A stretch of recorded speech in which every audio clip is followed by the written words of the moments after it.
I'm back again. Sunday Night Heat was fun with myself and Ben Daniel, but I got a lot to say tonight. I got a lot to say, and hopefully we'll get some more people back in the room again. I had to go pick up my son from his friend's house, but I knew because we did an early night Sunday Night Heat that I would be back again tonight. Because that hit piece by LA Times reporter, columnist, not reporter, he's a columnist, Bill Plaschke. This is some down and dirty stuff. This is some down and dirty stuff. I'm going to let people jump in this room before we get popping. We're live on two platforms on Come On Now, the podcast, and on Indiana Fever Unfiltered. Please do subscribe to both. I think I may have to just change the name of Indiana Fever Unfiltered to Caitlin Clark Unfiltered because I keep telling people I don't give a damn about the Indiana Fever. And realistically, I mean, the more that I see shit pop off, the more I truly stand on that. So I may have to change the name of the channel to Caitlin Clark Unfiltered because I've had it. Some of this stuff has gotten so crazy. And obviously, if you jumped on tonight with myself and Ben, we had, God, I think at one point we had upwards of 650 people between the two rooms. Both at one point, I think we both had over 300 people in the rooms. So I do appreciate you jumping on board. Well, we're going to be sitting here talking about this Bill Plaschke hit piece. Did I spell his name right? I did not spell his name right. Oh, shit. I got to fix his name. Palschch. Plaschke. Spelled his name wrong. Let me fix that. Palschke. All right, let me fix that here. Always want to spell people's names properly. What's going on, AJ, Mason? This is a wild, this stuff is getting crazier and crazier by the moment, crazier and crazier by the day.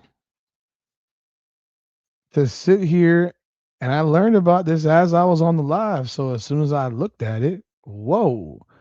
And now I've looked at it a little bit more, and I'm like, whoa. This guy really had a lot to say. I mean, this dude really had a lot to say. Crazy. I don't know that any other player in the WNBA has ever had. Yes, which I just started 3 minutes ago. Accent, what's up? Theodore, Benanu, what up? Duke. Did Lynn Dunn please? Are you Jesus Christ? I don't know that I've ever seen this type of writing about a player. Like, by people that are supposed to be professionals in the media. I don't believe that for shit. I do not believe for shit that Caitlin Clark got Scott Agnes his credential revoked. That doesn't even make sense. That doesn't even make sense. That's so stupid. By the way, I did not pay for the LA Times article, so if someone has the full article and you want to send it to me, feel free to send it to me to Come On Now the Pod. Come On Now the Pod on X, because I have what Fox News has put up here with clips of the article, of the column. I don't believe for 1 second that Caitlin Clark got a media guy's credentials revoked. Like, not a chance. I don't believe that for shit. But this guy, and I'll wait a little while longer before we really jump into this thing here, but this guy called her OAFISH. Like, you know what OAFISH means? Do you even know what OAFISH means? Like, OAFISH is like dumb. I thought. Okay, they're calling. Okay, well, let's see here. I thought it was dumb. Okay. Ill-mannered and coarse and contemptible in behavior or appearance. That's one of the definitions. Another definition is what I thought. Dumb. it, it it's bro, having the qualities typical of an oaf. Stupid, lotish. I mean, this is like, can you imagine calling a professional athlete dumb? He called her entitled, spoiled, coddled. Like, this is what a columnist is doing now. Okay, Scott Agnes did not get fired. Scott Agnes works for himself. Your credential being revoked is not getting fired. It is a credential. You are not entitled to a credential. He got his credential revoked. He did not get fired by anybody. He did not get fired by anybody. Like, we gotta stop using the term fired. He didn't get fired. He didn't lie either. He literally reported what they had been saying and what was provided to him by sources within the team. He didn't lie. We all know he didn't lie. No, but there are people that believe that he got fired, and there are people that are saying he got fired, and he didn't get fired. There's multiple comments here saying he got fired for lying. He didn't get fired for lying. He didn't lie. But this dude here, Bill Plaschke, did I talk about Scott Agnes's appearance on Query? And I don't live in Indianapolis, so I don't have access to their radio station. The dude tried to get Scott to smear her and to smear Caitlin Clark. Wow. I mean, why would he smear her? I don't know what would be the reason for smearing her. Like, that's crazy. That's crazy. But you calling somebody oafish, coddled, entitled, spoiled? That's insane. But this guy here, Plaschke, if you have the full article and you want to send it to me via DM on X, feel free to do so. I appreciate that because I'm not going to pay for 1 second of usage of the LA Times website. Thank you, Barry James. Greetings, sir. Appreciate you, man. Thank you for the $2 super chat. Listen here. This guy says here, the column is titled. Now this is being written by Dan Zakshesky from Outkick, and it's on foxnews.com. I guess they have it's funny that Outkick is Dan Dakich, right? Ain't that something? So, whiny Caitlin Clark's tired antics needs to end. And this guy says, I mean, whiny Caitlin Clark's tired antics needs to end. So he says, as a diehard WNBA fan and season ticket holder, it is with great reluctance that I have come to the following painful conclusion. I'm sick of Caitlin Clark.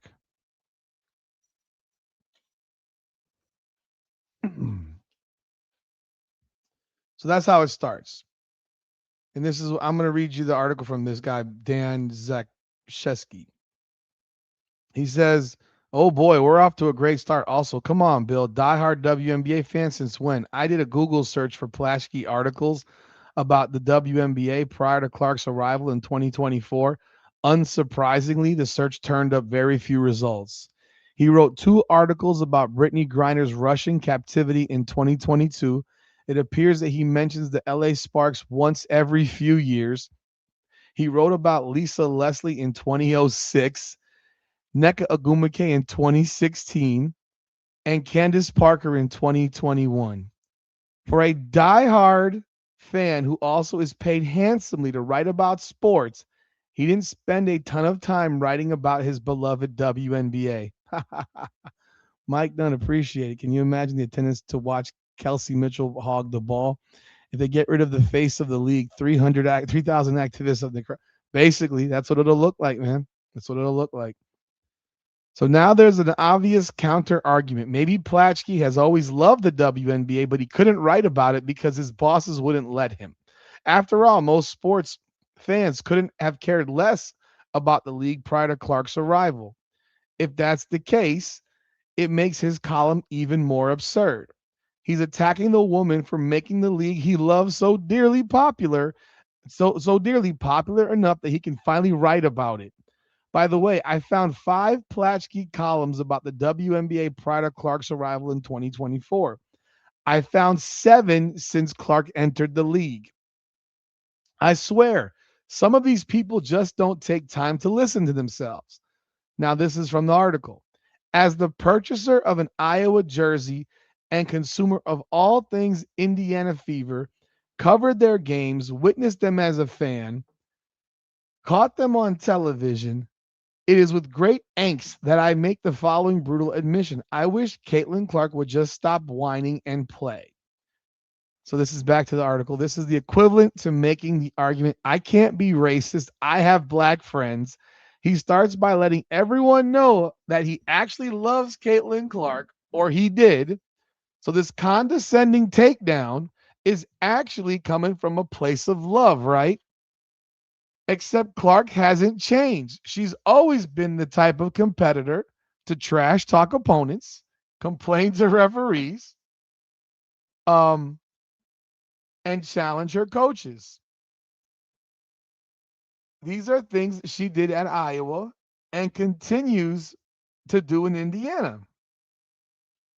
So Plaschke was fine with her before, but now he has a problem. Now he has a problem.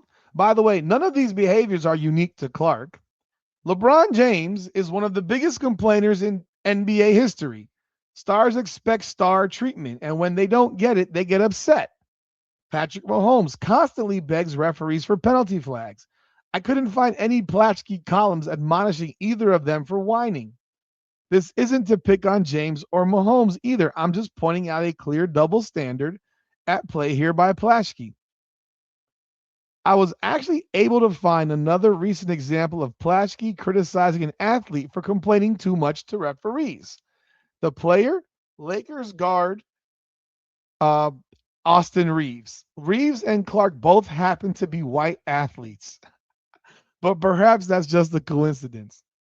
Back to this is now quoted from his article. The logo shooting, circus passing, shape shifting revelation who was once arguably the most famous basketball player in the world. I'm okay, Shep. I'm reading this article from FoxNews.com. In fact, let me just do this. From FoxNews.com in response to this Bill Plaschke article he wrote as a basic hit piece against Caitlin Clark. And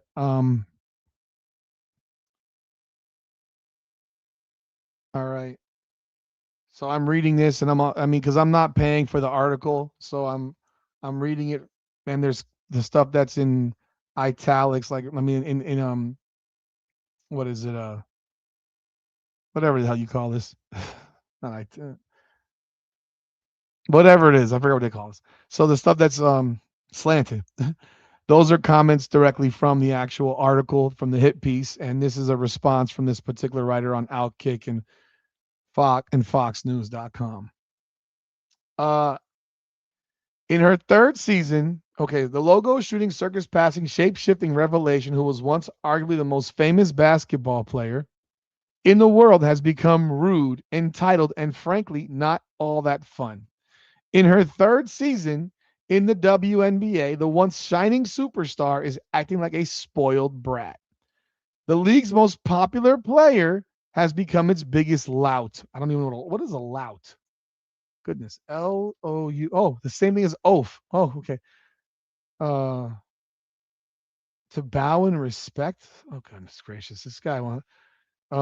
Awkward, brutish person. Maybe you should use words that people actually know what they mean. I mean, I have a pretty good vocabulary. I've never heard the word lout in my life, so I guess I'm pretty dumb. Um, Her stats are decent, but her attitude stinks. So when her stats were 24 points and 9 assists a game after game 4, what were you saying? So back to this commentary. Calling Clark entitled is hilariously ironic. There is arguably no bigger group of entitled athletes on the planet than the women of the WNBA, basically. If anything, Clark is the only one who hasn't been entitled to anything. Now he said, now this is Plaschke. I once openly cheered as Clark raced down the court, dribbled behind her back, skated past a helpless defender, and drained a three-pointer. Now I cringe as she bricks the tray and immediately complains to the officials, spreading her arms, shaking her head, screaming in their face. This is Bill Plaschke, by the way, right here.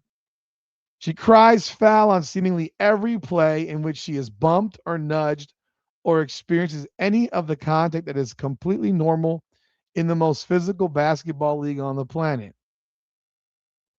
Now back to the commentary. I like that Plaschke has to keep reminding us that he used to like Caitlin Clark. It's like a stepdad who starts a sentence with, I love my stepdaughter, but I just hate everything she says and does. You know what? Maybe you don't love her as much as you think. Back to the commentary. Clark not only disrespects officials, she's unafraid to show up for her coach Stephanie White she's unafraid to show up her coach Stephanie White as witnessed by their recent viral exchange on the bench during a loss to the Portland Fire. Bill Plaschke, did you watch the game last night, bro? By the way, thank you again, Mike Nunn. If CC goes anywhere, I think it should be LA, not LA, Toronto, not New York. So you want to have Bill Plaschke writing about Caitlin Clark every day, writing more hit pieces about her? Let me tell you something.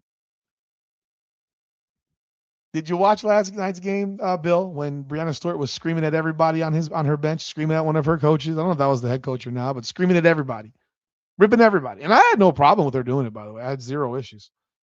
Had zero issues with it at all. But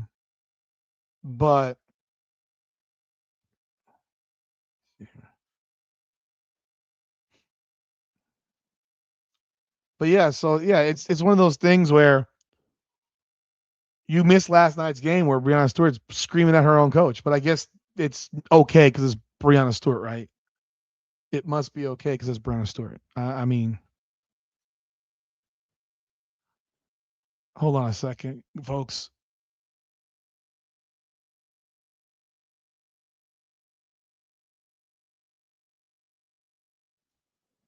So let's see here.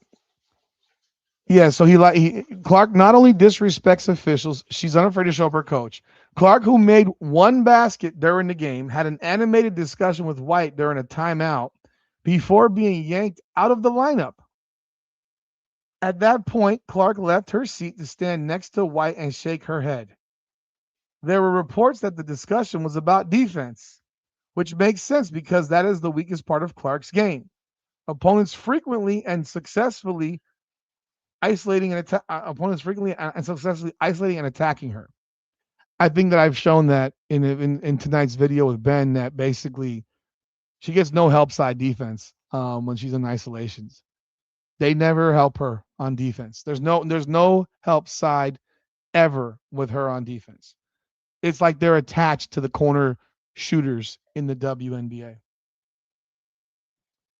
So the article now continues. Clark haters love to point to her defense. Did you know? This is interesting. Did you know that Clark ranks 22nd in the WNBA in defensive rating? Oh my God, that's actually hilarious. Yeah, she's not nearly as bad as some of you would like to believe. Calling defense the weakest part of her game is like saying the weakest part of Scotty Scheffler's game is putting. Maybe he's the best player in the world and still better than the vast majority of golfers at putting. He yelled at his caddy this week, too. Where's the lengthy column on that exchange, Bill? Don't want to admonish him for his bad attitude? Plaschke then used a pair of Clark quotes to claim that she blamed the media and leveled a shot at fans. Both quotes basically said the same thing. There's a lot of people out there in the media or on TV that think they know a lot of things, but they're just blatantly wrong about a lot of things. And on fans, they think they know everything, and in reality, they don't have a clue. What a jerk. How dare she imply that she has more information about her relationship with her coaches and teammates than the media or fans? How could she possibly know more than we do? Doesn't she know we have X? As everyone knows, if it's said on X, it's definitely true. Now back to the Plaschke commentary. At the same time, Clark was damaging her image. Her Fever bosses came under fire for trying to protect that image by revoking the credential of veteran Fever and Pacers beat reporter Scott Agnes. Where does he get this from? Because he wrote a tweet that reported her being out for a game based on information provided by the team that they were going to be careful in how they played her and that the back thing and the whole like how does he even come up with this? So he's just made up some shit because that's ridiculous. That's ridiculous. So is he going to tell us now that Lynn Dunn told Dan Dakich, who told him that Caitlin Clark got Scott Agnes's credential revoked based on that tweet? Is that what we're going to get here? Now the article continues. I don't agree with the team banning Agnes, but the public record is murkier than Plaschke suggests. Agnes said the Fever cited his report as inaccurate and unsubstantiated, and separate reports noted prior access issues with Pacer staff. Whether or not he deserved the punishment is irrelevant. The point is that Plaschke is basically asserting that Agnes was banned to protect Clark, and he has not shown that to be true. The reporter's ban was an absurd overreaction by a team that is apparently being run by a kid. Really, if it was being run by a kid, my God, maybe she'd take more than 10 shots a game. Maybe she would actually run a pick and roll offense. I mean, that would make sense, right? She's running the team apparently, but yet throwing herself into the corner, not dribbling the ball up the court as the point guard. She's inbounding the ball length of the court. She's took one shot in the fourth quarter of a close game yesterday, but yet she is the one running the team, according to Bill Plaschke. Wow, this guy's rich. If every NBA beat writer who reported that their team utilized load management was banned, there would be no more NBA beat writers. Well, guess what? Caitlin Clark didn't talk about load management. The team did. So why in the world would Caitlin Clark try to ban that guy? See, he's trying to create a narrative of making her look even worse. I mean, give me a break. Yeah, there you go. Luka Doncic, who plays in LA. Ain't no hit pieces on his defense because he can't guard anybody. The WNBA wants to be celebrated as a major American sports league. Yeah, they want to, but they don't want to have what comes with it. Yet continues to act like the media should treat it as a charity. Well, but you do. You literally do. When have you criticized the WNBA? Just waiting. What is your next WNBA hit piece? Because you only wrote five articles on the WNBA over a 20-year period. So where is your WNBA commentary? Where is your Kathy Engelbert commentary? Where is your commentary on anything else WNBA related in which we're watching happen what happens? I'm just when is this where has this been? How dare you ask a tough question? Yeah, you're right, Bill. How dare we ask a tough question? Yet every single team in the WNBA blocks the tough questions. I watch press conferences of all these teams. None of them ask questions. They're all blocked. They're all being screened. They're not even being allowed to ask questions. What are you talking about? Why aren't you at some press conferences? Why aren't you asking some real questions? I mean, you are an LA Times reporter. How many LA Sparks games have you covered as a media member? I mean, you only wrote 5 articles over 20 years, right? How dare you level a fair criticism? Yeah, I would agree with that. But when have you? When have you? In fairness to Plaschke, I wholeheartedly agree with his portion of his column. The WNBA expects its media to cheerlead and act as PR arms of the league, not as journalists. And I've written about that and experienced it many times. But using that argument right after making the Clark claim undercuts Plaschke's point. You see, all WNBA teams act this way. So this wasn't the Fever giving Clark special or preferential treatment. It was exactly how they act with every player and every media member. If anything, it was a rare example of a team actually extending Clark the same benefit it provides to everyone else. Back to the article. Even though she ranks in the top 10 in free throws attempted, the officials are never right. Even though she is publicly coddled. By whom? By whom? The media is never. When does the national media coddle Caitlin Clark? Has this guy watched this, read one singular article, or watched any pregame show, or heard the different things that have been said about Caitlin Clark by the wonderful woke media of the WNBA on ESPN, on whatever channel there is? Heck, by owners in the league because she was put on the cover of a magazine, by players in the league whose blood boils because she got attention, by other owners who referred to the entire fan base as a bunch of racists. Like, I mean, when when has she been publicly coddled by the media, the national media? I have a podcast and I don't even publicly coddle her. Now, some others might coddle, but I don't coddle.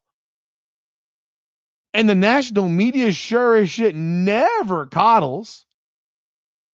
Never coddles. I mean, what is this guy talking about? This guy is off the wall. This is cute, man. This is some cute shit, bro. Holy Lord. I mean,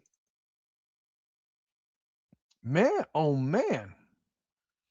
Let me find something here real quick before we jump back in this thing. Because Caitlin Clark right now is 16th in the WNBA in free throws attempted per game. 16th. I know about a week ago she was in the top 10, but as of today, she is 16th. And being that this article published, I believe, today, being that this article published today, then yeah, she's not in the top 10, by the way. Just so you know, Bill. Mike Nunn, thank you. Would you take CC, Plum, Ogumake, Burrell, and Brink over CC, No Pass, Kelsey? Well, yeah, of course I would. Yeah, absolutely. Of course I would. Absolutely. So let me go back to this part right here. Okay. Top 7, 10 in free throws. The officials, even when though she's publicly out, even though she's been given control of the team, her coaches are never right. Control of the team. Control of the team. Bro, have you watched the game? She has no control of this team. The ball's been taken out of her hands. What the hell is this guy even talking about? Control of the team. Wow, that's interesting too. Judging from some of her body language, her teammates are also never right. No, most of her teammates suck. I mean, what do they write about? You mean Kelsey Mitchell dribbling the ball in a circle and shooting and not looking at anybody else? Yeah. Aaliyah Boston standing 25 feet from the rim. Yeah. I don't know what have you ever watched an NFL quarterback throw a football and yell at his wide receiver and say you went to the wrong spot? I mean, it happens. Wow. So he says she has some great teammates. His first point is factually inaccurate. Clark ranks 17th in free throws attempted per game in the WNBA and 19th in total attempts, despite being third in usage rate. His second point is also inaccurate. What media has coddled Caitlin Clark?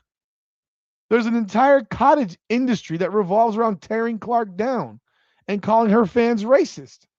That industry, by the way, appears to be the one Plaschke is interested in joining. Stop me if you have heard this before, but his third point is wrong. The Fever have given Clark control of the team? Question mark. If anything, they hired a coach that is not suited to Clark's style of play and offense, and they are trying to force her to play a different game than the one she prefers to play. The game she prefers to play, by the way, is the one that's fun, exciting, and brought millions of new fans to women's basketball. My goodness. He says here, I love the explosiveness of Kelsey Mitchell, the power of Aaliyah Boston, and the fresh new force that is Raven Johnson. While Clark still wonderfully directs them around the court as the league's assist leader, this show comes with a price. What in the world is he talking about? Oh my God. Wow.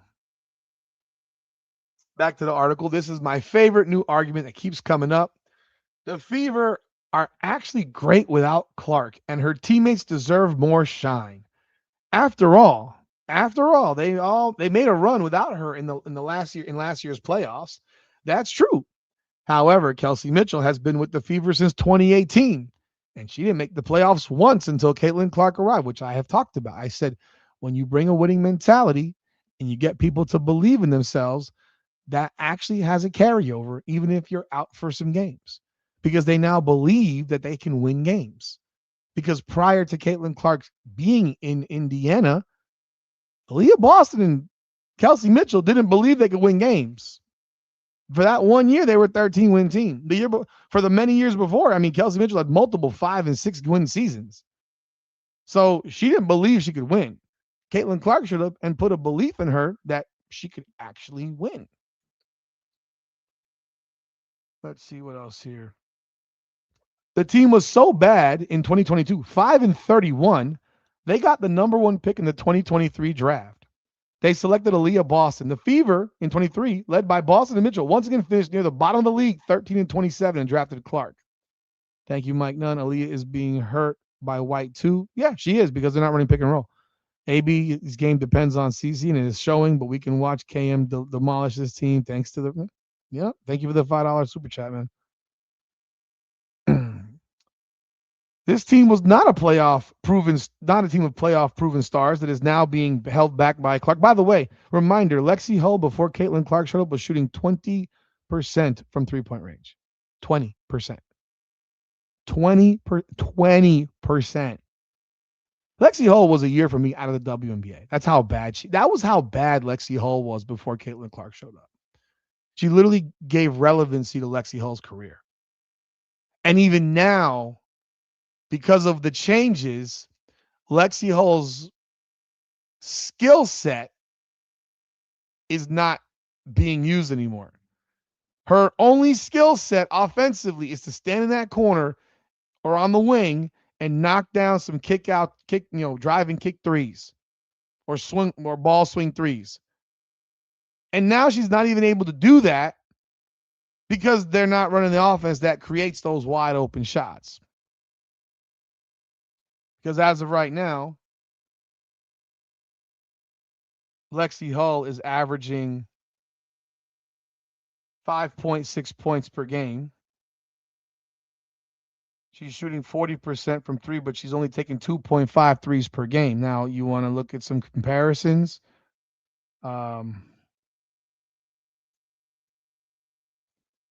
She took last year she took 3.4 threes per game. So her 3-point attempts are going down because they're not running the same offense they ran last year. That creates the driving kick. Her scoring has gone down by 1.6 points per game. Yeah, pretty much. Okay, so let's continue. Some readers will. Okay, this was not okay. The argument is perhaps the most egregious in a column filled with egregious arguments. Some readers will wonder, as some wonder about every piece of WNBA journalism, whether I would have written the same column about a man. Please, I have many times. This space has been littered with criticism of Kobe Bryant and LeBron James and other local legends who occasionally acted like idiots. I would bet every dollar I have that this man never called Kobe Bryant oafish, lout, spoiled, entitled, and coddled, all in the same article. I would guarantee it that he never wrote an article that calls those people out of their names over and over and over again in one singular column. You'd have to show it to me. You'd have to show it to me, sir. So let's take a look. This is mostly true, but not entirely complete. I read some of the pieces Plaschke wrote about James and Bryant, and they aren't like this one exactly. This one sounds personal. Additionally, read what he said again. Kobe Bryant and LeBron James and other local legends. Again, so why are you writing about the Indiana Fever? You wrote about LA Laker players and other LA athletes. Why are you writing hit pieces on a women's basketball player in Indiana? Thank you, Mike Nunn. If CC is traded, does Sophie take anyone more to take any more to follow? I don't know what that means. I don't know what that means.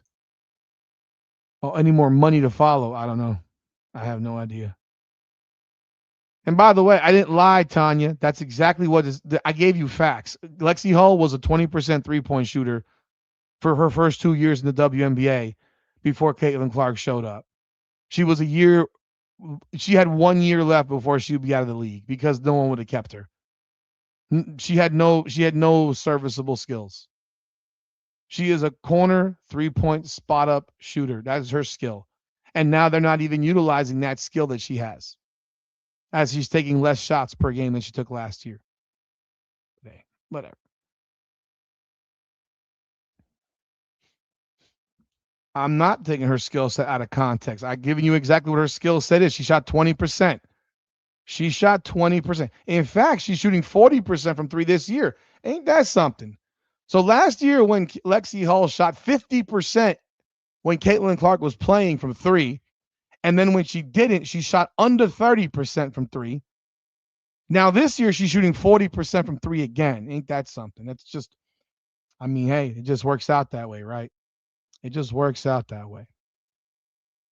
So Plaschke has worked for the LA Times for decades and has been a sports columnist since 1996. He mostly sticks to LA sports figures.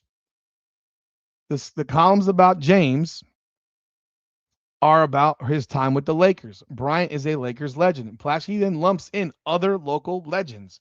So why is Caitlin Clark, a woman born in Iowa, who went to college in Iowa and now plays for Indiana, getting a full column from Plaschke? He even admits that his criticism is usually reserved for LA sports figures. So why Clark? Again, that's why this feels so much more personal.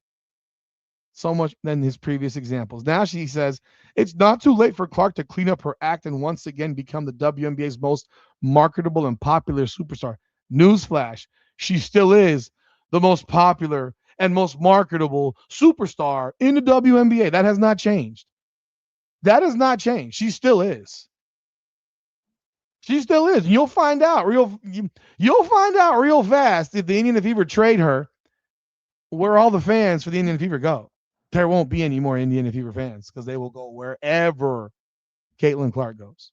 You might still have your 4,000 people show up to their games, but the vast majority, they will be canceling their season tickets immediately. You can mark it down.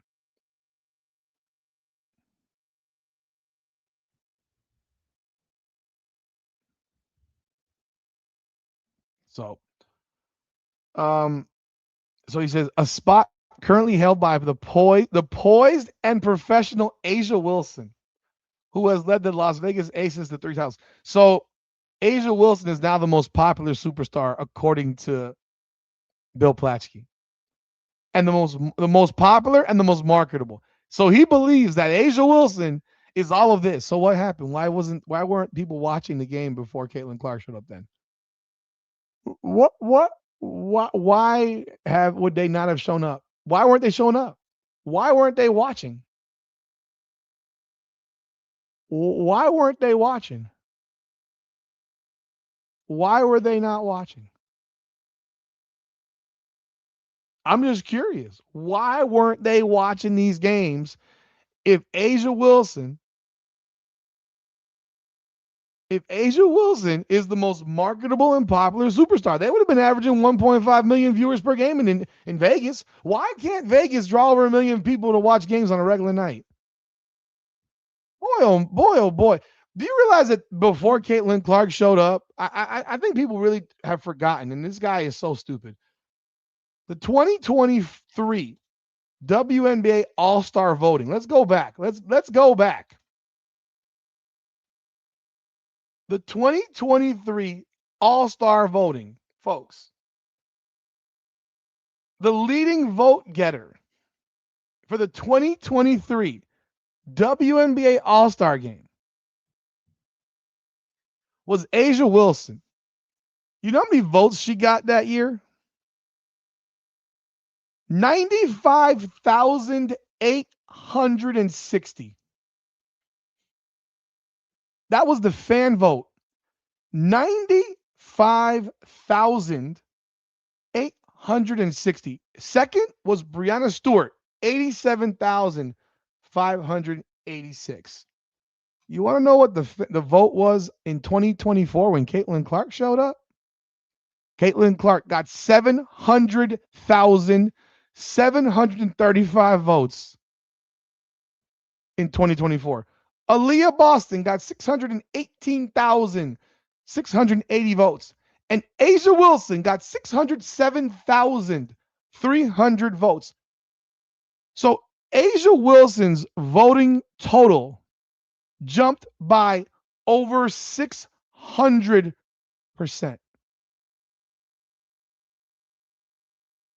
And you're sitting here telling me that she's the most marketable and popular WNBA basketball player? 5 times. I mean,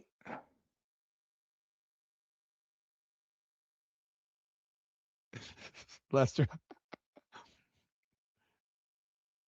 And last year, 2025.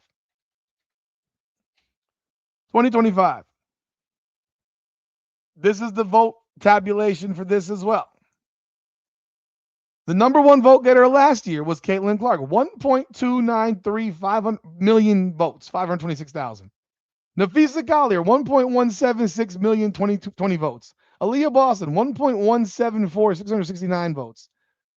Asia Wilson, 986,662 votes. So 2 years earlier, Asia Wilson got 95,000 votes for the All-Star game.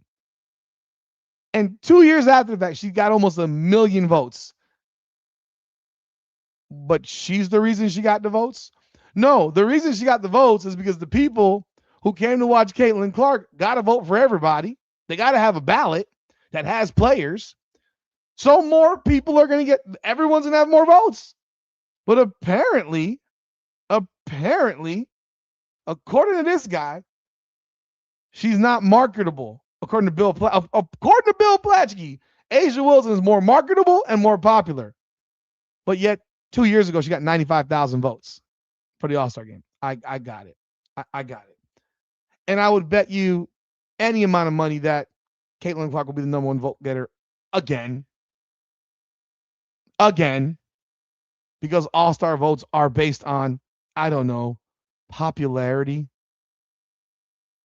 Paige Becker's got 805,471 last year. So popularity, I mean, someone should explain to him what popularity and marketability are. Since apparently the television ratings weren't enough for him to see it. Let's go back to the article. Oh, man. These guys are funny. And so the article goes back. This is genuinely hilarious. The idea that any player in the WNBA is more marketable or popular than Clark is laughable. If you didn't already lose all respect for Plaschke earlier in this piece, this should have cemented it. Wilson has been in the WNBA since 2018. The vast majority of sports fans probably had no clue who Wilson was until Clark entered the league. And then Plaschke says, but until then, this former teen idol needs to grow up. Once upon a time, I couldn't stop watching her anymore. I've seen enough. And this article finishes, I'm sure Caitlin Clark is crying herself to sleep right now, knowing that Bill Plaschke doesn't want to watch her play anymore. I guess she'll have to settle for the other millions of fans she brought to the WNBA. So there's the article. There's the vast majority of what Plaschke had to say, calling her an oaf, calling her entitled and coddled and spoiled. I tell you, man, I would, I'd love to know what the definition of spoiled and coddled is when I don't know what the definition of spoiled and coddled is when I don't get, when I'm 17th in the league in free throw shooting. When I'm 17th in the league in free throw attempts, I mean, that coddling, man, I'm waiting for it to show up. I would be like, man, I need to get coddled, man. Where's my coddling? Where is the rebuttal was written by the rebuttal was written there by Dan Zakshesky from Outkick. If you want to see this article, I can link it right here. That is the link to the article. Feel free to read it. But yeah, that guy believes that apparently Asia Wilson became the most popular player in the world, but yet still can't draw people to watch her play basketball. But yeah. And the fact remains is that for even the people that hate Caitlin Clark, you're not even talking about the WNBA if it's not because of Caitlin Clark, which also shows the popularity and the marketability. Because the reality remains this: most great players, most are either loved. Actually, let me take it back. I want to phrase this properly. You have two sets of people. I'll give you Floyd Mayweather as an example. Floyd Mayweather, people either loved him or they hated him. But the one thing that you always did when Floyd Mayweather fought, for the most part, most people, is you wanted to watch the fight because you wanted to either watch him win or you wanted to watch him get his ass knocked out. So that polarizing nature. So Caitlin Clark can be probably the most polarizing athlete in sports right now because you either love her or you hate her. There's very, very little in between. There's very, very, very little in between when it comes to someone like Caitlin Clark. There's no one who's indifferent to Caitlin Clark.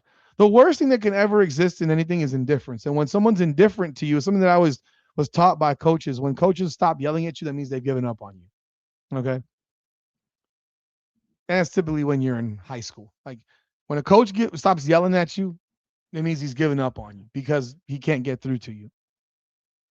Caitlin Clark, there's nothing here about there's nothing that's indifferent about Caitlin Clark. People are either want to watch her fail or they want to watch her succeed. But they're gonna watch. Like they're gonna watch. And that's the thing about her period. And I'll tell you this. To a lesser degree, there are people that do the same thing for Angel Reese. To a much lesser degree, but there are people that do it to a lesser degree. They will watch Angel Reese games to make fun of her. To hopefully watch her miss a whole bunch of layups to make fun of her. And then there are the others love watching her fight. I mean, love watching her play. There's other one. Her fans love watching her play.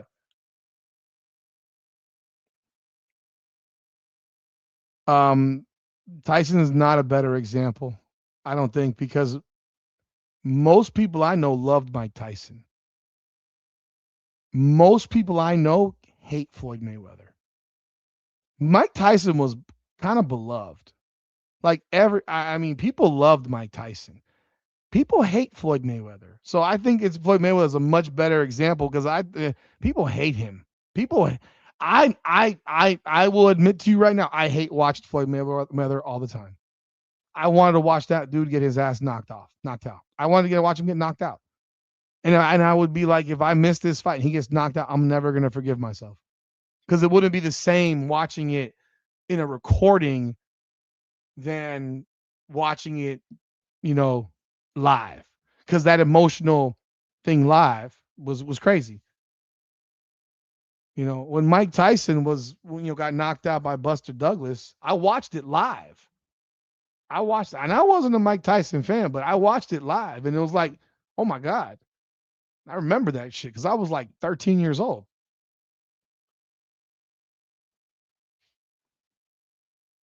So, like, there were two games today. Did people know that? There were two WNBA games today. Did you even know? Toronto beat Chicago 85-68 in front of 8,200 people. In front of 8,200 people. This brand new expansion team. Hold on a second, folks.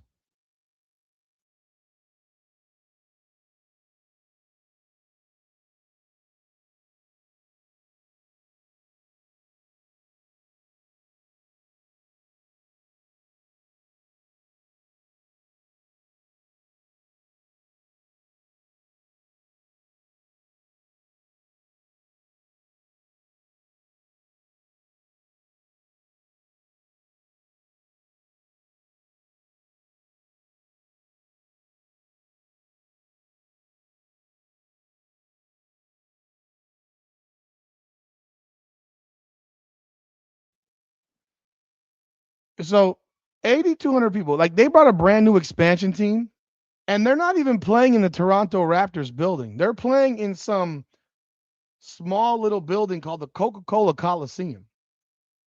The Coca-Cola Coliseum holds roughly 8,500 people. So I don't even know if this is a sellout or not.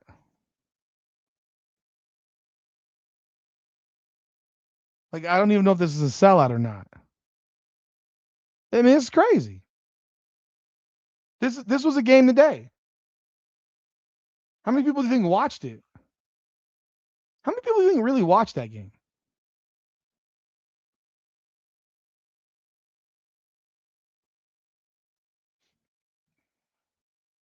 So, and look at the other game. The other game is LA and Portland. I wonder if Bill Plaschke went to that game. I wonder if Bill Plaschke went to that game because they had 11,227 people at the crypto.com arena, and the crypto.com arena holds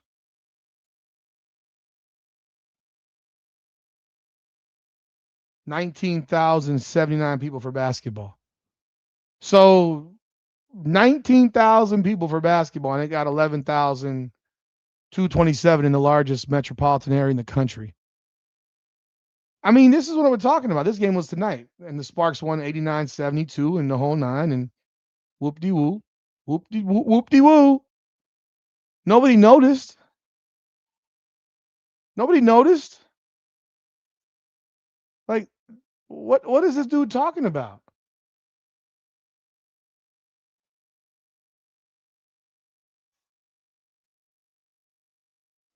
I'm glad you watched it, Mr. Melvin Harris. Congratulations. Do you want a cookie?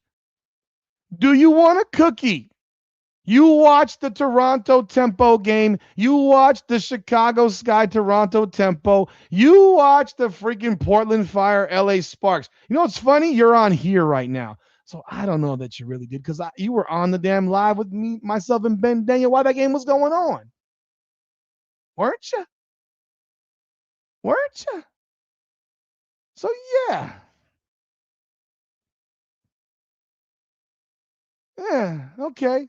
You want a cookie? You're right. I'm not a fan of the WNBA game. I done said that shit 50,000 times. I've never been a fan of the WNBA game. I'm more of a fan of the women's college basketball game. I'm not a fan of the WNBA game. Do you watch that game? Yesterday's game had 11 missed layups by the Indiana Fever. That is not a fun game to watch, homie. I'm not mad that he watched it. I couldn't care less that he watched it. I think he's lying that he watched it. I think he's lying that he sat in front of his TV for freaking 6 hours watching two back-to-back women's WNBA games. I think he's lying. They were an 85-68 game is a good game. An 89-72 game is a good game. Oh, come on, bro. You're just making shit up now, bro. Okay. You're just making shit up now. Now you're being fun. Now you're being funny. I bet Toronto could sell out Rogers Center Skydome if the Fever played. Oh, of course. Of course. They absolutely could. Yeah, Toronto won 85-68, but that was a great game. Okay, that's ridiculous. The game was 48-33 at halftime. Great game, right? Oh, what a great game.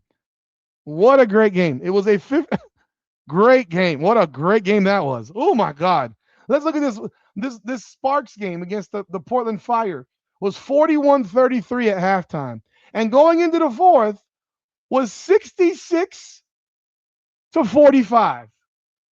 No, am I miscalculating? I'm sorry. No, it was 41. I'm sorry, it was 43-41. Actually, I miscalculated. It was 43-41 Portland. And going into the fourth, the Sparks were up 7, and they won by 7. They won by they were up 9, and they won by 17. What a great game. What a great game. Fabulous. That was a good first half, I guess. Good first half. Good first half. Again, let's go. I mean, hey, he can go say whatever he wants, man. If you got nothing to do with your day, then hey, you got nothing to do with your day. I've never denied that this game is shit. I've said it. I've had no problem saying it. You seem very, very upset. Thank you. I appreciate that. I appreciate that. I mean, do I know that they play 40 minutes? Yes, I know that they play 40 minutes. If you find that 11 missed layups in a game is good basketball, then I guess we can I'm RRC. I am RRC Martinez 2K11.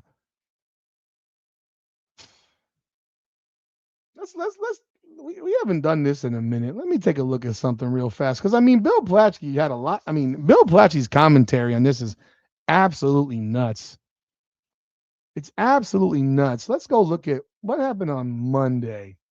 All right, Monday night. Let's go look. June 1st,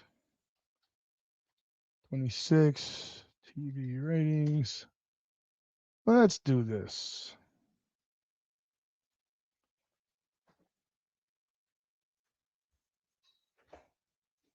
I don't even want to put TV ratings out anymore, it seems like.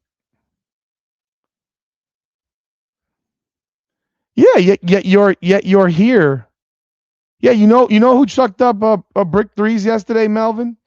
The New York Liberty were 2 for 18 from 3. Did you watch that game too? They were 2 for 18 from 3. They were 2 for 18. I don't know if you know that or not. And I'd much rather watch a team miss a 3.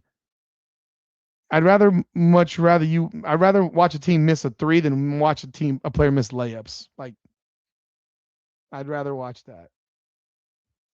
Someone reported the Fever Dream game that was a lie. That was a lie. Yeah, that was a joke. Mike, that was a joke. That was ridiculous. That would never happen. Yeah, so if you know that they were 2 for 18, then you're talking about the Liberty, right? Okay. So the Fever missed 11 layups, and the Liberty were 2 of 18 from 3, and the Liberty shot 41 free throws. That was a great basketball game. Holy Lord. Holy Lord. Wow. Let's see here. Why can't I mean, they've made it so hard to find TV ratings now again. Holy shit. They don't want us to find this shit no more. They just don't.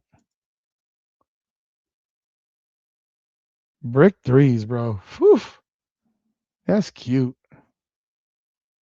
Let's see if we can find how the WNBA games were doing this past week, or are they just hiding everything at this point? I mean, being that the game is so unbelievably great. Okay, let's look at June 2nd. Let's see if we find TV ratings for June 2nd. June 2, 2026, TV ratings.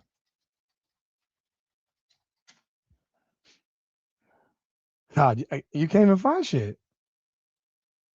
Let's see here. Let's see here. Okay. All right. All right. No, nothing. Where the fuck? Do they not even publish these things anymore? Let's see if this is. Okay. Are you for real? Bruh. Okay. Listen to this, folks. June 2nd, 2026, we had 4 WNBA basketball games. We had the Connecticut Sun Atlanta Dream. We had the Chicago Sky against the Mystics. We had the Fire versus the Valkyries. And we had the Aces versus the Sparks. Tell me why the ratings for none of these games are even listed on the ratingsguide.com. They're not even listed. They're not even listed. There's not a game listed. Wow. Okay, let's go look at 6-3 then. Let's see if we have a 6-3 game. 6-3. There we go. Let's take a look. Wow. The Tempo versus the Liberty. You want to know what the Liberty Tempo did on Wednesday? The Tempo and Liberty. You know what the Tempo and Liberty did on Wednesday? The expansion Tempo. The team that everyone loves so much in Toronto. You want to know how many viewers they did? I mean, I'm happy to let you know if you want me to tell you. I mean, y'all want to know? The Toronto Temple and New York Liberty did 200,000 viewers on Wednesday of last week. 200,000. I'm looking at this right here. 200,000. And from 18 to 49, the viewership, 40,000. 40,000. And so in case you don't want to, if in case you do not believe me, I am sharing the screen with you so that you see it.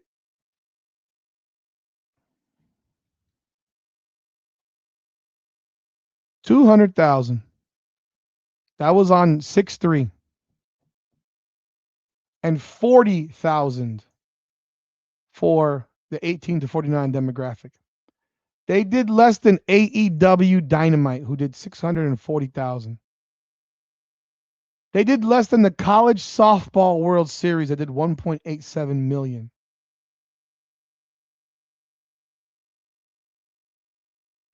I mean, obviously the finals for the NBA did 16.93 million. The tip-off show for the NBA finals did 5.92 million. I mean, 200,000.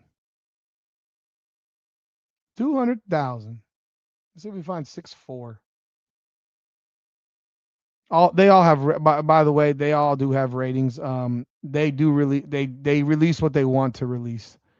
They release what they want to release. If they want it released, they will release it. If they don't, they won't.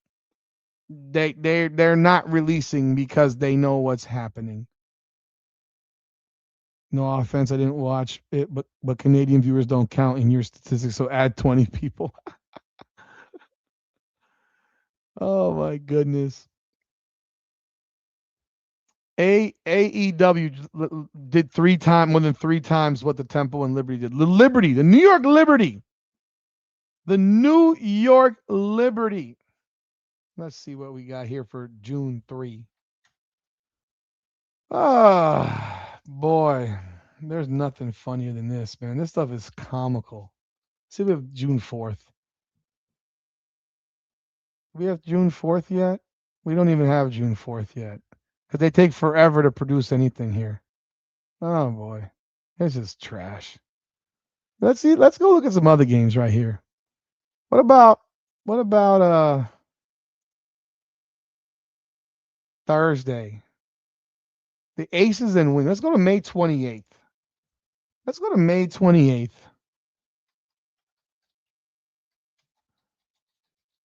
I mean, this is what Plaschke has told us. This is what Plaschke's told us. Let's go further back then. Let's see. We got 529. See what we got here. Any games on here?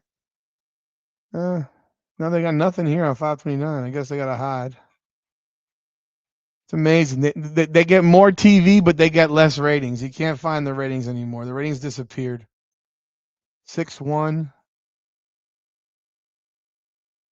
Okay, the Dallas Wings and the Seattle Storm. 430,000. Wow. What a show. What a show that was. College Softball World Series, 1.96 million. So you understand that people are watching the College Softball World Series? I couldn't name you one person on any team in the College Softball World Series. And you know what? I'm guilty. I watched a whole bunch of the College Softball World Series. I've watched a bunch of softball games of late. It's a lot more interesting than a lot of the WNBA shit. A lot more interesting. Way more interesting. So, Wings versus Storm. There's Paige Beckers, 430,000. What a performance that was. All right. Let's go see if we can find 531. Let's see. That's a Sunday. Oh, they don't have anything here again. Once again, they're hiding their ratings of their digital whatever ratings. 530. Let's see here. Spurs Thunder 12.67 million. Fever Fire 1.3 million. Who played that? Who's on that? Who's on that team? That was an ass whipping though too, bro. Right? Wasn't it? That was the beatdown that the Fever got from the Portland Fire, right? They still did 1.3 million. Jeez, Caitlin Clark can still draw some people, I guess, right? Like, understand that I just showed you freaking Paige did fourth. Okay, here we go. They did better than AEW Collision. So Caitlin beat out Collision by 1 million. Wow, 1.3 million, Caitlin Clark. Oh, I know, Lester. I know. Why am I mad? I'm not mad. Are you talking to somebody in the chat? Because I don't know what I'd be mad about. I'm not mad. I think it's comical. That's the point. I think it's comical. I think it's absolutely comical to listen to people sit here and tell you that the most marketable and most popular player in the WNBA is Asia Wilson, yet nobody's watching them play still. I'm just saying. At least you would think they're being watched, but they're not being watched. Here, let's see if we find anything else. The Dream Links, 508. Oh, that's an Angel Reese performance there, still outdrawn by AEW Dynamite. AEW Dynamite outdrew the Dream and the Links. I mean, hey, not terrible though. That's not terrible. It's not terrible. I'm not lonely. I'm good. Are you lonely? You're on my chat, bro. I'm lonely. You're on my chat. I don't understand how I'm lonely if you're on my chat. I'm talking to 200 plus people. You're talking to me. Mercury Liberty, 460,000.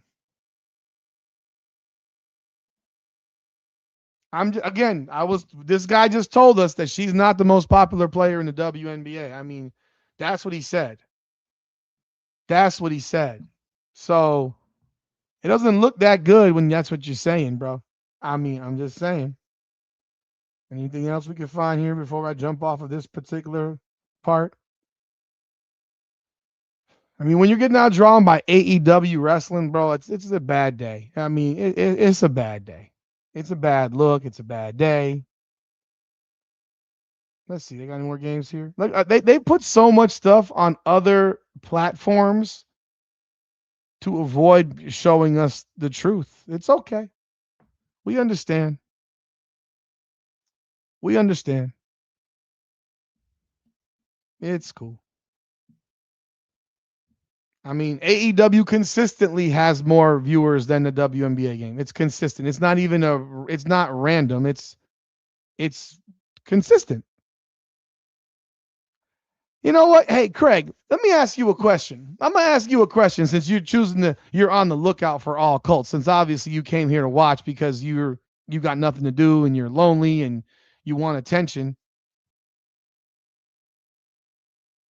How many articles have you seen written about any NBA player calling them a coddled, entitled, lout, oafish? How many? How many have you seen? Hell, have you seen any of them written about Angel Reese? How about Paige? How about Asia Wilson? How about Brianna Stewart? I mean, we just watched her freaking literally eviscerate her coach yesterday. Screamed at her coach like he was a dog. Yelled at everybody on the sidelines. It happened. And I'm all for it. I have no problem with it. The AEW's on TBS or TNT. I'm just saying, it you don't see these articles. This guy, Bill Plaschke, wrote an article about a player that's not in his metro area and insulted her like he's never insulted anybody else ever in sports. Because you know what would happen? You know what would happen if he wrote an article calling a player out of his name, a, a male pro athlete out of his name? He might catch an ass whipping. He might catch an ass whipping because you don't have that same puff in your chest when a 6'8", 250-pound man is looking back at you in comparison to talking about a girl. He has no problem writing that on an athlete he ain't going to see. But he wouldn't dare write that about LeBron and walk into the Laker locker room the next day. He would not for 1 second. He would not for 1 second write that about LeBron or Luka and then dare walk into the locker room the next day. It would never happen. It would never happen. Oh, really? Okay. Okay. It's sports. Grow up. She's not a child. She's a grown woman. Okay. Really, Craig? Really? Really? So why is it that every time someone says anything about certain players in the WNBA, people get so goddamn bent out of shape and saying, how can you talk about a female like that? Why is that the reaction every single time criticism is given to one player or another? Why? Why do you get defensive? Why are you defensive? I'm not defensive of Caitlin Clark because she's a female. Couldn't give a shit if she's a female. I'm saying that Bill Plaschke wouldn't say that shit to a man. I'm saying that Bill Plaschke wouldn't have the balls to write that about a dude. He got a lot of power and feels strong writing about a female he ain't never going to see. But he would never write that about a dude. That was what I'm saying. But yeah, you're right. She's a pro. So then what you're telling me is that if I write an article and I say that Angel Reese is the absolute worst freaking finisher around the rim in the history of pro sports and say that she looks like she's never picked up a basketball before. So I'm talking specifically about basketball. I get a response that tells me that I'm racist. Okay. I got it. Okay. Got it. Got it.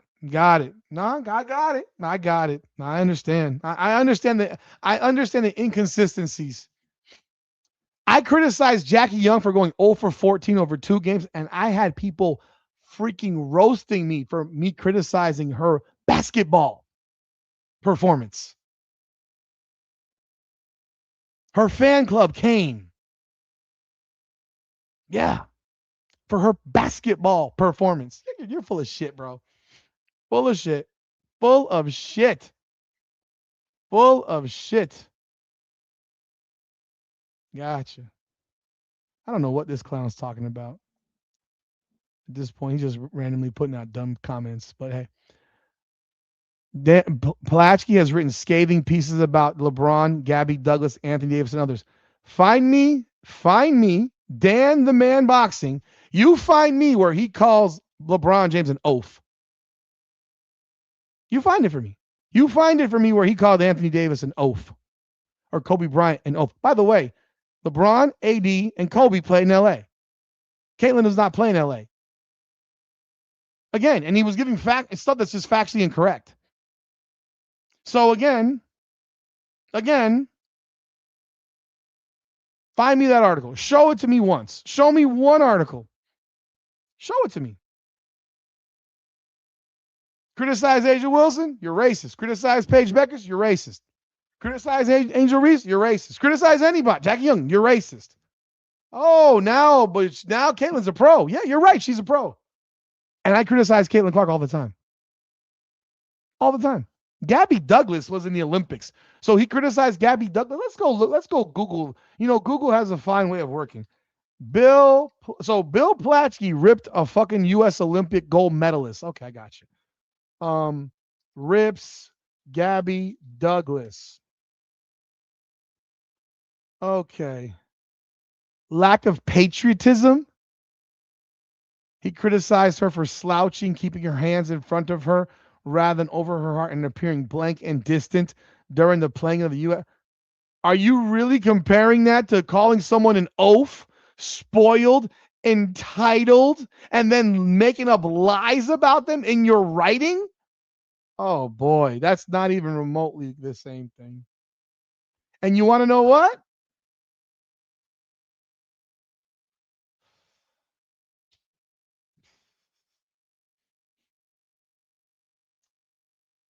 Wow. Okay. Yeah. Big difference, but again, he picks on a 4'11" black girl. Cute. 4'11" black girl. Because she's not standing the way he would want her to stand at something. I would love to see what Bill Plaschke does whenever they play the national anthem. I would love to see that he has his hands right over his heart and he's standing straight at attention, is not looking at a phone, is not looking anywhere around, and is singing the national anthem. God, I hope there's someone with a video that shows he doesn't do that, because I'm sure he doesn't do that.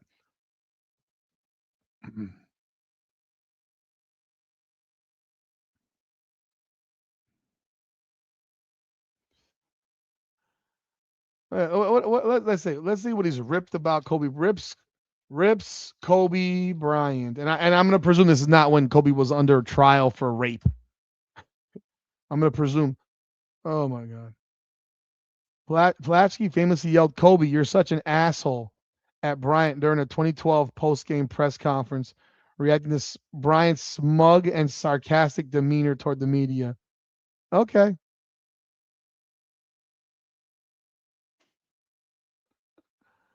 Wow. Hey, I wonder if Kobe ever did an interview with this guy. Tell you, man, you feel real strong, man. Real powerful guy.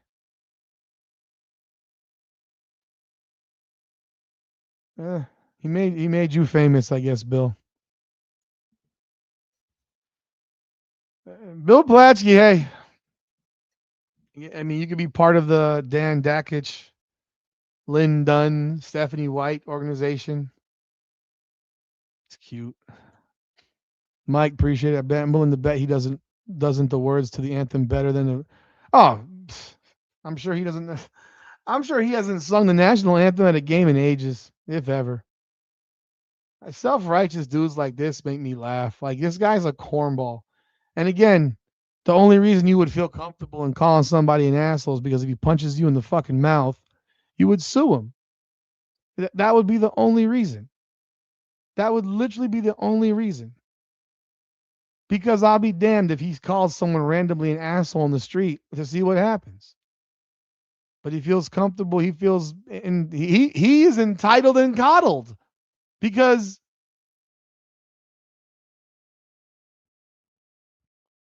don't let a man walk up to you and call you an asshole, call you a bitch, call you out of your name. Let him do it. Let's see what like. And the only reason he feels that he can do that is because he knows that they can't do anything to him realistically.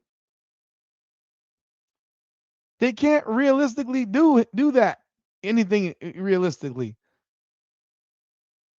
Did you see when the microphone cut out during the Canadian national anthem in Buffalo and the entire arena which I was at?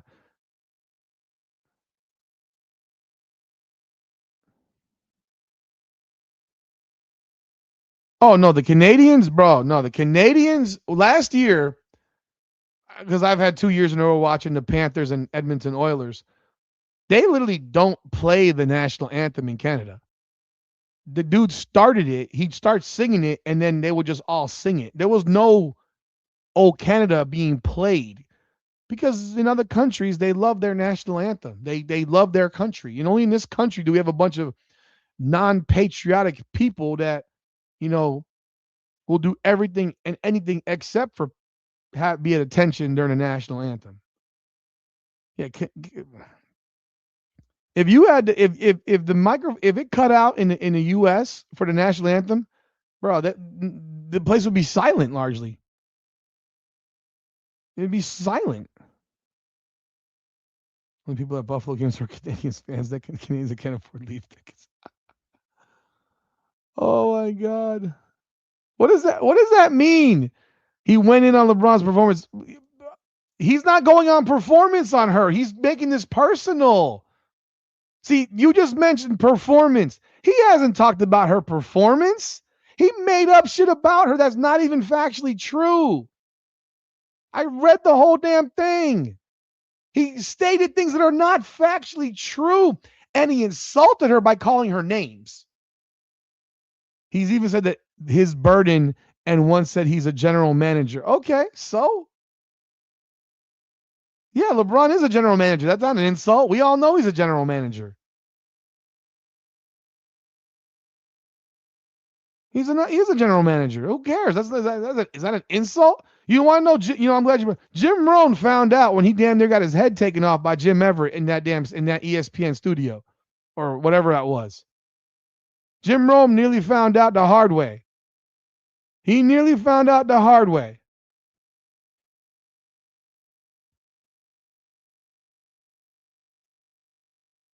What did he lie about? I mean, I've been on here for an hour and 20 minutes. I read the whole damn article. He said that Asia Wilson's the most popular player in the league. She's the most marketable player in the league. That's a factual. That's a flat out lie. That's a flat out lie. That's a lie, and we all know that's a lie. That's a lie, and we all know that's a lie. He said that she's coddled. She's 17th. He said that he said that she's in the top 10 in free throws. She's not. She's 17th. She's 17th in free throws. So another lie. He said she's been coddled, and that she and all that shit. He's only written. He doesn't write articles about other players complaining to referees. He wrote one about her and about Austin Reeves. Please, the WNBA is the most entitled league in the planet. The league is entitled. You can't criticize the league. You can't critique the players. You can't even ask real questions in press conferences. You lose your credentials for telling the truth. The league is coddled. They want reporters, they want journalists to be cheerleaders. Please, no one's. Caitlin Clark can't even get support from her own fucking franchise. That dude has never been to a damn game. He's saying he's a fan. Please. CC's not unpopular. CC actually is the most popular player in the fucking world for women's basketball.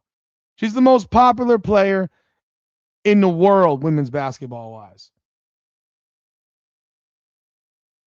It wasn't about being the best or whatever. The most popular and most marketable player in the WNBA is Caitlin Clark and will continue to be Caitlin Clark.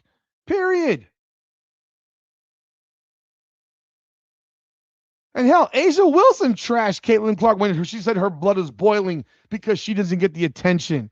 What are we talking about? He also says that he disrespected her coach. She disrespected her coach in that back and forth against the Portland Fire. Did he watch Brianna Stewart last night screaming at everybody on her sideline? Did he write an article about that? Brianna Stewart's been doing that for years. Players and coaches get into arguments all the damn time. Apparently, he's never watched a sporting event before. Apparently, the 40-year reporter has never seen a coach and a player yell at each other before on a sideline. He's never seen that before. Never, not once. Never, not one time. 0 times in 40 years has he ever seen that. Get out of here. Popularity is not about who people in the league or if women in the league, the lesbian organizations like Caitlin Clark. Popularity is based on fans. Popularity is based on who's buying merch, buying tickets, who sells. Who sells? Caitlin Clark is the second most sold jersey in sports. In sports.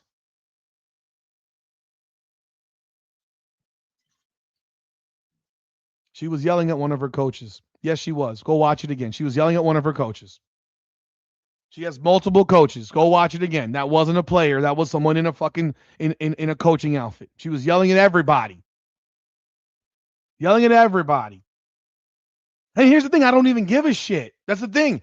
I'm not making it something that it is. I don't even care. I don't even give a shit. Because I know what happens in games. Players yell at coaches. Coaches yell at players. Fuck are we doing?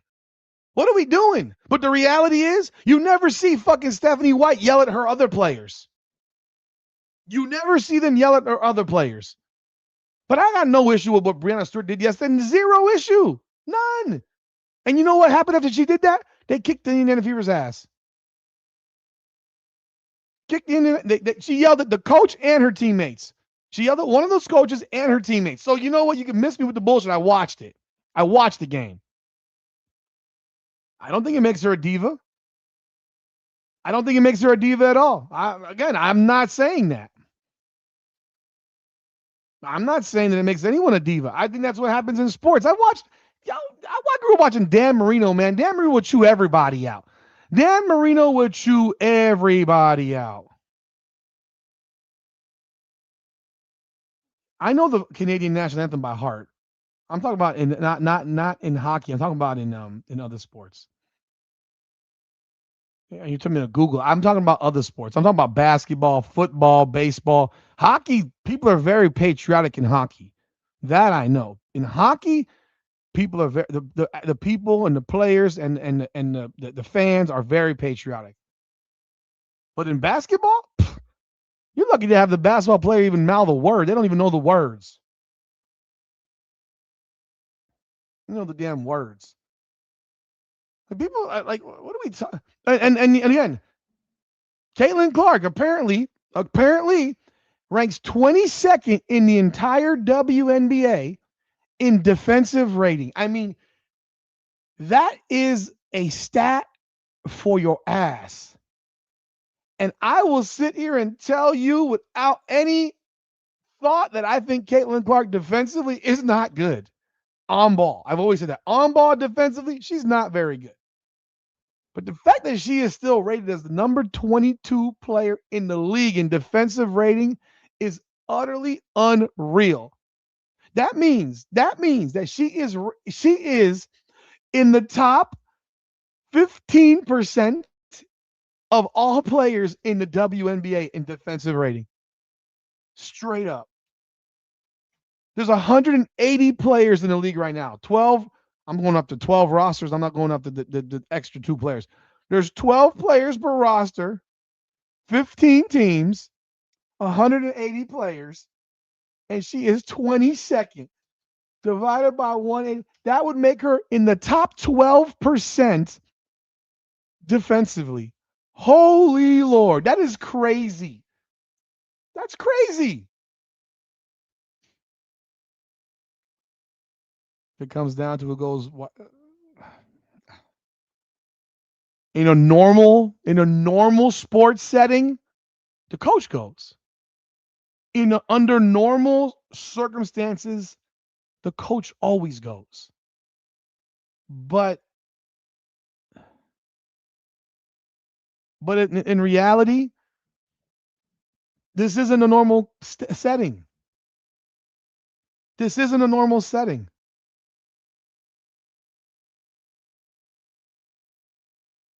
This isn't a normal setting. This is not a normal setting at all.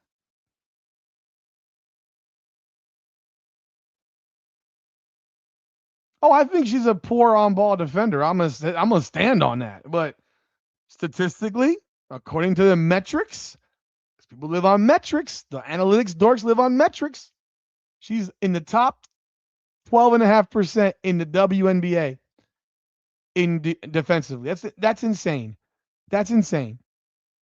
But in the real world of player coach, the coach always goes, but this is the WNBA. I mean, for Christ's sakes, the Liberty fired Sandy Brondello, which I found insane, but they did. So if you were to ask me who I think goes first, I think Caitlin Clark goes first. I think Caitlin Clark goes first if that was to happen. If there were situations, that's what would happen.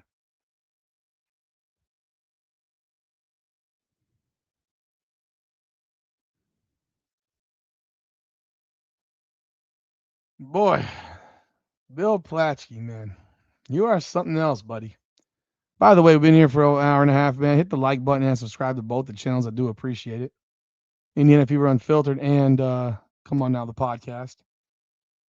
I wanted to be traded to Liberty, but I don't know. I mean, Ben did say tonight that she'll go wherever Adam Silver says that she goes, which is completely believable because the Lakers traded Anthony Davis and then, you know, Dallas traded Luka Doncic and Dallas then got the first pick in the draft and it turned into Cooper Flag. So conveniently enough. So, I think it pretty much would be wherever the league says she goes. And it could very well be LA. It could very well be LA. I don't know why that makes sense to people. I don't find it to be a place that makes sense. I think New York makes way better sense. But and I don't know what you trade. I don't know what the trade would be. I mean, I think it would be very intriguing to see Kelsey Plum playing with Caitlin Clark on the same team. It's interesting if that was to be something that could happen. That would be interesting to me.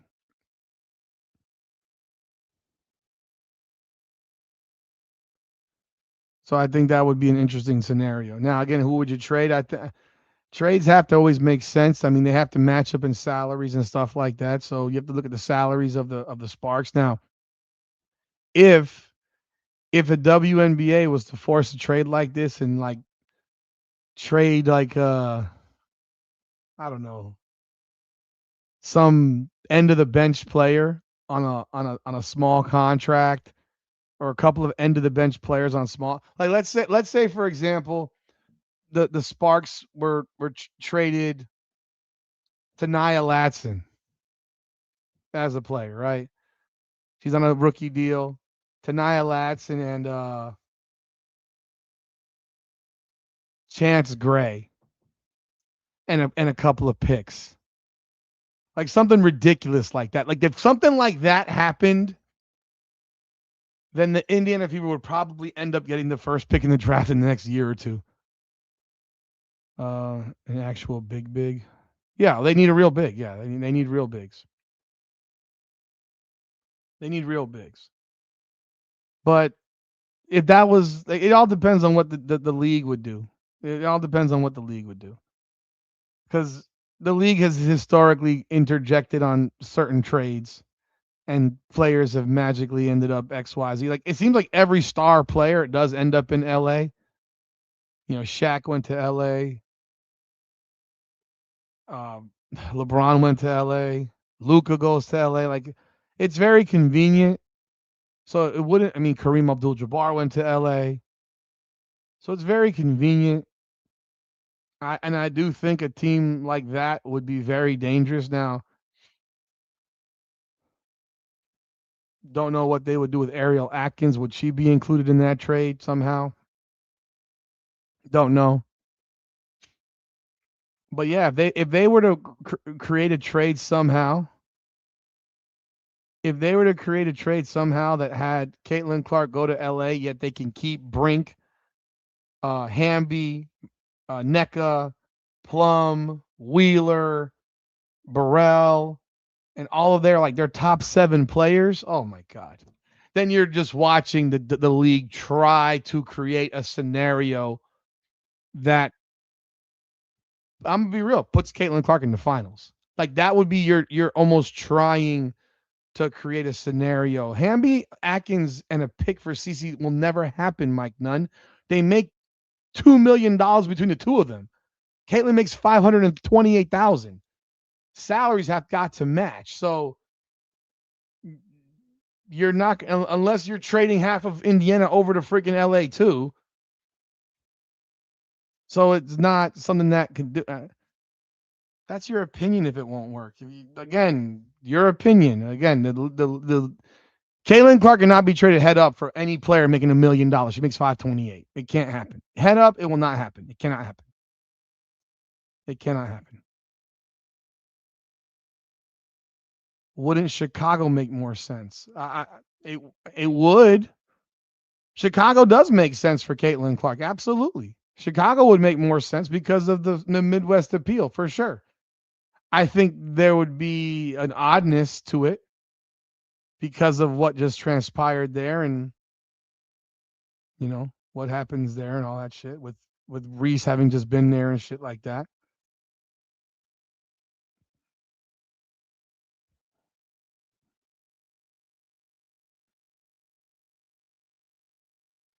Oh Lord, get over yourself with someone's a hatelin. Oh my God, if I can, yeah, I'm very well aware of what you think. I whatever.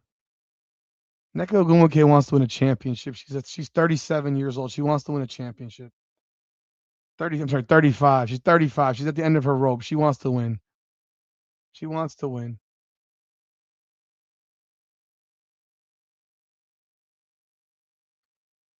I mean, I'm not an expert on the WNBA trade market, so I don't know what the hell they'll do. I mean, I don't think it's going to happen. I've said that. I mean, I would love it to happen, but I don't think it's going to happen. I don't think she's going to get traded. I think that's all bullshit. I think that's what people hope, and not reality. Not reality. Caitlin Clark could not walk away from the league and start her own. That's ridiculous. That's ridiculous. Like, how do you think people start leagues? Like, come on, guy. Like, what are we talking about? Like, uh, I don't think she's going to get traded. I would love it, but I don't think it's going to happen. But again, if there's a good team around Caitlin Clark right now, PR wise, they're having an article written to go right back at this Bill Plaschke bullshit. But what's going to happen is a bunch of podcasts are going to have videos dropping tomorrow morning. I mean, whether it's Ben, CDS, Pope, Hippie, Rhodes, all these different podcasts are going to be dropping videos tomorrow morning about this. It's all drop. I mean, they're all going to be dropping videos because you're not going to see anything done by Caitlin Clark's team to go back at Bill Plaschke. Dave Portnoy can say whatever he's going to do. You're not going to sell a league with Caitlin Clark playing a bunch of white girls. Like, stop it. That's not how the shit works. You're not going to watch Caitlin Clark play a bunch of white girls, man. Or a bunch of fucking lesser than basketball players. You're not doing it. I don't care what Dave Portnoy says. Couldn't give a fuck what Dave Portnoy says. You're not going to sit here and freaking start a league based on Caitlin Clark with a bunch of scrubs. because you're not going to watch it and I'm not going to watch it. I wouldn't turn that shit on for a second. You can exercise all the options you want. You can still trade somebody. So that's an opinion. I don't think she's going to get traded, though.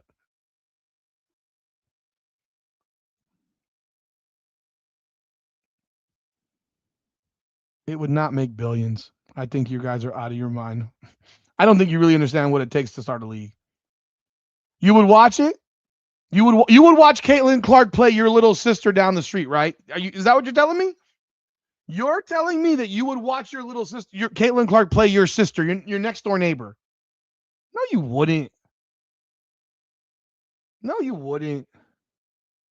No, you wouldn't. I don't believe you. I don't believe you. I don't believe you. I don't believe you.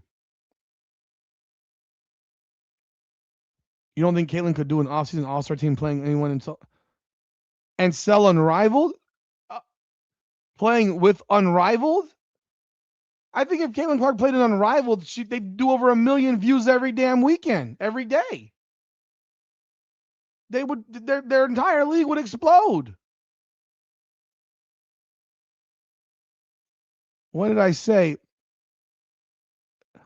No, he didn't say that, Just Jules. He didn't say what? He didn't say that he's convinced that she's getting traded. He didn't say that at all. So get your facts right. He didn't say that. I asked him where he thinks a good trade would be. And I actually do agree with him that if there was a trade, it would be dictated by the WNBA. She would end up where the league wants her to go. You're not trading her to the fucking Phoenix Mercury. You're not trading her to the Cleveland Rockers or the Portland Fire or the Toronto Tempo. She's traded to a major media market. LA, New York, Chicago, and maybe DC. Those are the only 4 places that she could end up. The only 4. But I don't think I would love for her to be. I said on my video, see, you're just, I said on my video already, I don't think she's going to get traded. I would love it to happen. But I don't think she's going to get traded.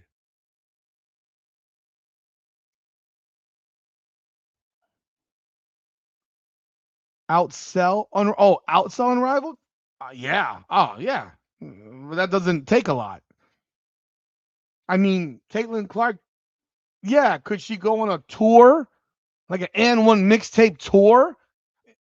If you guys know what that is, it's old school stuff. Could she do that? Yeah, I think that's a possibility. I think that's an absolute possibility that she could go on a tour and outsell Unrivaled for sure. Nobody cares about Unrivaled. Yes, there are 25 to 35. I agree with you, Guy. Now imagine Caitlin Clark plays against nothing but the other 145 players that are not good. You're not going to watch that. That's why the WNBA is hard to watch, is because of exactly what you said. There's really only about 35 good players in the league. Most of them can't play. Most of them can't play. So what does that mean? That means that you're now going to go watch Caitlin Clark play against the likes of a bunch of Bree Halls, a bunch of God, a bunch of Laura Zieglers, a bunch of Emma Cannons. Is that what you're telling me? A bunch of Damaris Dantises? You're not.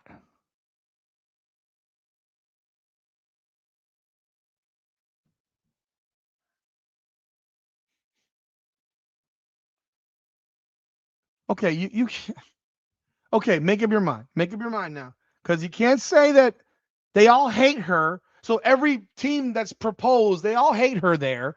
So NECA hates her, Carrington hates her, this one hates her, that one hates her. So everybody hates her, but now half the league's gonna follow? No, they're not. No, they're not. No, they're not. Come on now. That doesn't even make any sense. No, they're not. No, they're not. That's nonsense. There's no chance. Like, what do you? No, they're not. Was yeah. Look, man. I know that Caitlin Clark has a lot of power. She don't have that kind of power. She has power that she doesn't understand that she has, but she don't have that kind of power. She can't leave the league and start her own league, and they're all the players are just gonna follow her there. No, they're not. They don't. According to y'all, they don't like her. So which one is it? They either like her or they don't. Come on, man. I don't think she's gonna get traded. I don't. I'm. It'll be hard to take 30 games of this shit, Marlon. Trust me. I agree with you on that.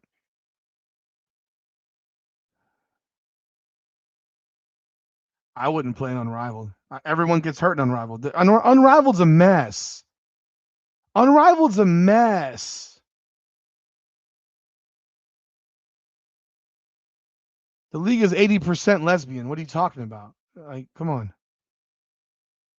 You would watch her play with decent players against the top 10. I would. I mean, but sure, but then what? Then what? Is she wants to have a basketball career, people, not play against minor leaguers. Like, you got to understand, like, the woman has a goal in life, and it's to be a professional athlete, not to. She's a professional athlete. She wants to be an all-time great. Why the fuck would she want to go leave a league to go play with minor league basketball players? The league is like mostly homosexual. Like what? Why in the world? If only the lesbians hate her, then that's most of the league. About 37% of players are lesbians, not 80%. How can you prove that? Prove it. Prove it.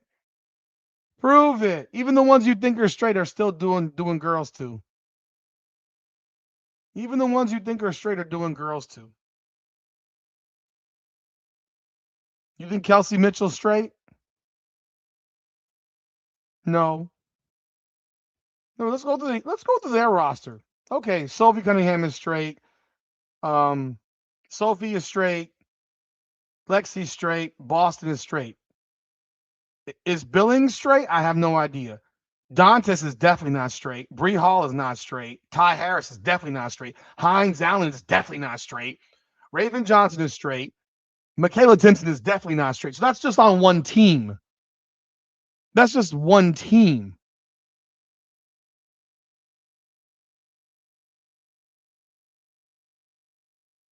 I would venture to guess it's at least 65, 75%. I mean, hey.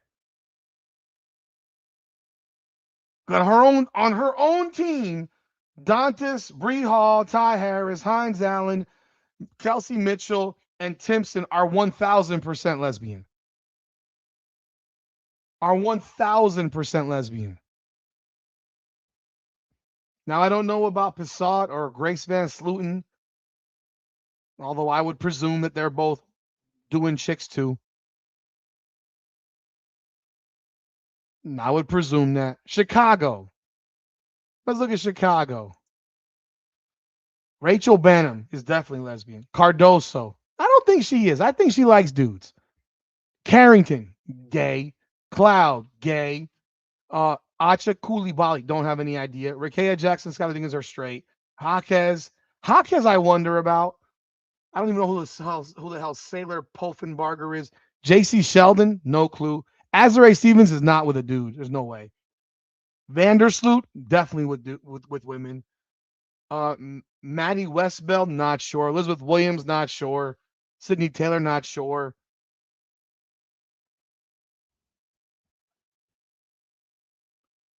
There are 77 openly. So openly gay. Okay, that means that there's a lot that aren't. Okay, that are not openly gay.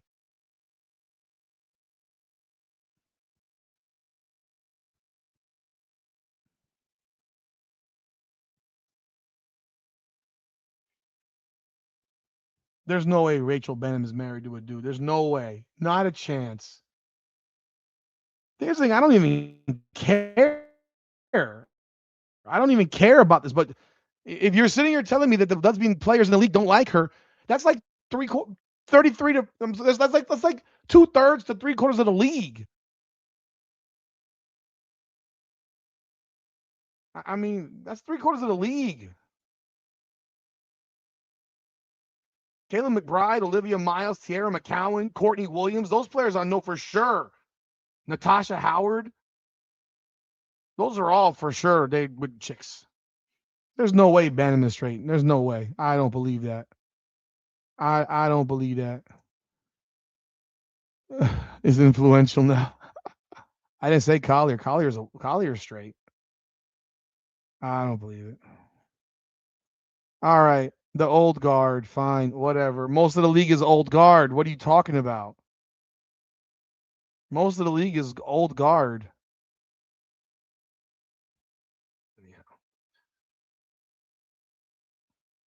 Bill Plaschke, though, brother. Bill Plaschke. That guy, man. I hope people I hope people give it to him good. I hope people give it to this guy good. A guy that never doesn't care at all about freaking let's see if we got any comments here. Oh, here's his column. Let's look at some of the comments here. Oh, here we go. He hasn't tweeted WNBA in 2+ years, but now it's popular to hate Caitlin Clark, so you wanted to grift some impressions, huh? He said Caitlin Clark has been body slammed out of the Olympics. Now that's rough. Caitlin Clark cut from the Olympics. This snub stinks.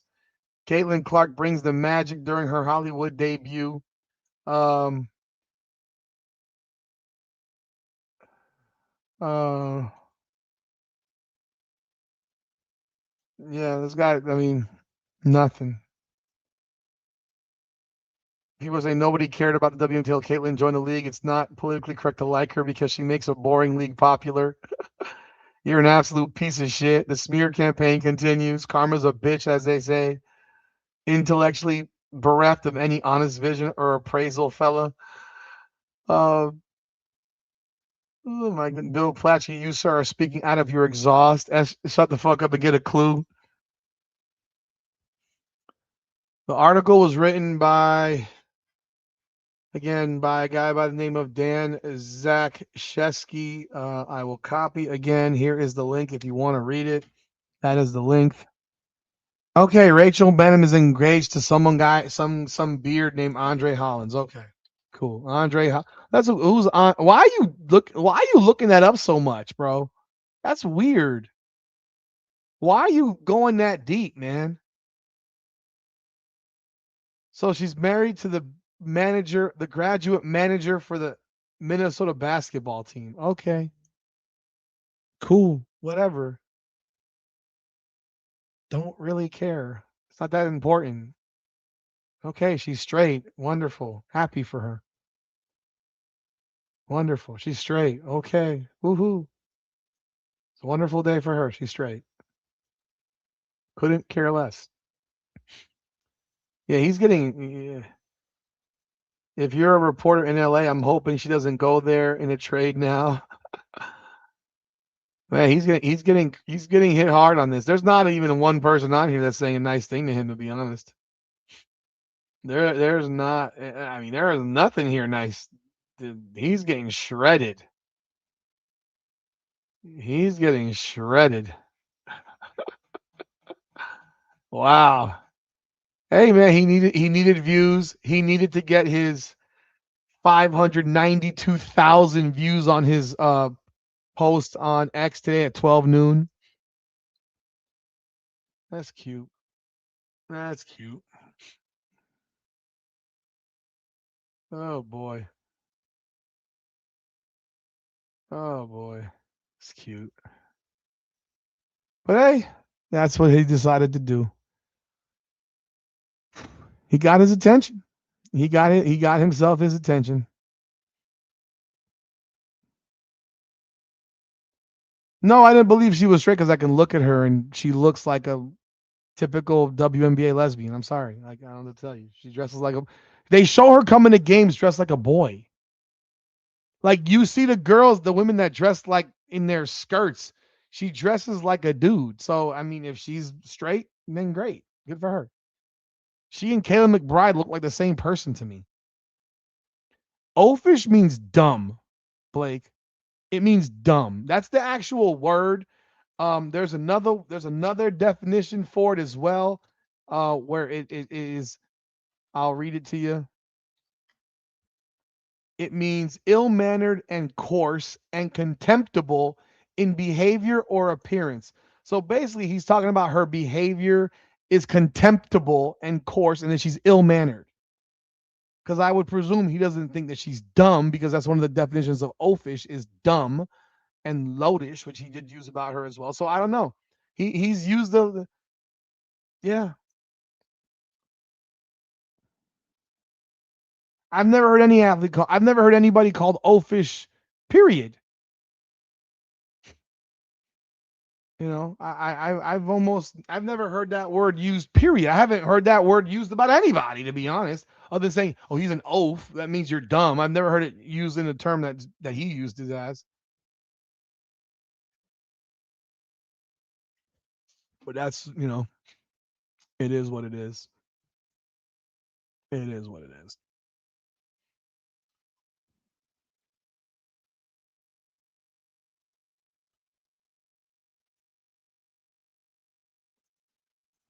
Wow.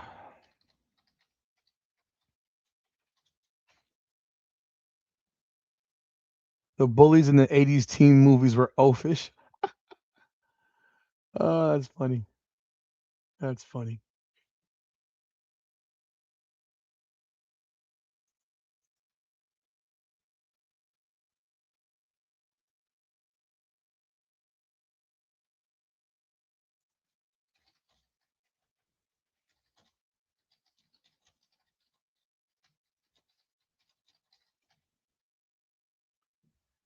Anyhow. Anyhow, I'm gonna wrap this thing up, man. I appreciate everyone jumping on board tonight. We will be here tomorrow night. We'll be doing a live for the Mystics Indiana Fever game. I know you have other options and other places that you might go to watch your live broadcasts and play-by-play and conversation. I do cover the Mystics as well, so I'm doing it for the Mystics as well as for the Indiana Fever tomorrow night. I will be here at what time is the game at? The game is at uh, the game is at 7 o'clock. So 7 p.m. We will be on here at 7 p.m. tomorrow night. Definitely jump on board. I do appreciate it. And I will do a post game immediate reaction following that game. So definitely jump on board. I do appreciate y'all support and all that good stuff, man. But that's all we got. I mean, I did an hour and 15 with Ben. I did another 2 hours here. I do appreciate it. We'll see what happens tomorrow night with the Fever, and we'll see what happens with Caitlin Clark, and see. I mean, God, I covered two fucking shit show franchises. My God, yeah, definitely hit the like button and subscribe to both of the channels. I do appreciate everybody on here. I'll be watching the Knicks Spurs games too. I'll be watching the Knicks. I mean, you can see I got three TVs back here, so I'll be watching all three games. I'll be watching both games. So. Uh, Not a problem. But yeah, I thank everyone once again.